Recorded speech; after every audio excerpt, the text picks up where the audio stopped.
கணவருக்கு இறுதிச் சடங்கு செய்வதற்கு நிதி உதவி வழங்காமல் மாற்றுத்திறனாளி பெண்ணை அலைக்கழிப்பு செய்த விவகாரத்தில் திருவள்ளூர் மாவட்ட மாற்றுத்திறனாளி நல அலுவலர் நேரில் ஆஜராகி விளக்கமளிக்க மாநில மனித உரிமைகள் ஆணையம் உத்தரவிட்டுள்ளது. திருநின்றவூரைச் சேர்ந்த மாற்றுத்திறனாளியான ஞானவேல் மாரடைப்பால் உயிரிழந்ததை அடுத்து அவருடைய மனைவி ராஜம்மாள் நலத்துறை வாரியத்தால் வழங்கப்படும் 17,000 ரூபாயை பெற மாவட்ட மாற்றுத்திறனாளி நல அலுவலர் சீனிவாசனை அணுகினார்.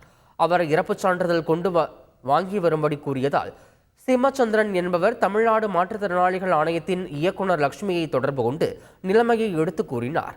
இதையடுத்து உடனடியாக 2,000 ரூபாயை ராஜம்மாளுக்கு கொடுக்குமாறு சீனிவாசனுக்கு லட்சுமி உத்தரவிட்டார். ராஜம்மாளிடம் ஜிபே வசதி இல்லாத நிலையில் வேறு ஒருவர் எண்ணுக்கு அனுப்ப சீனிவாசன் மறுத்துவிட்டார். பின்னர் நண்பர்கள் உதவியுடன் ஞானவேலின் இறுதிச் சடங்கு நடைபெற்ற நிலையில் இது தொடர்பாக நாளிதழில் செய்தி வெளியானது. இதன் அடிப்படையில் சீனிவாசனை வரும் 19ஆம் தேதி நேரில் ஆஜராக விளக்கம் அளிக்குமாறு மாநில மனித உரிமைகள் ஆணைய உறுப்பினர் உத்தரவிட்டுள்ளார்.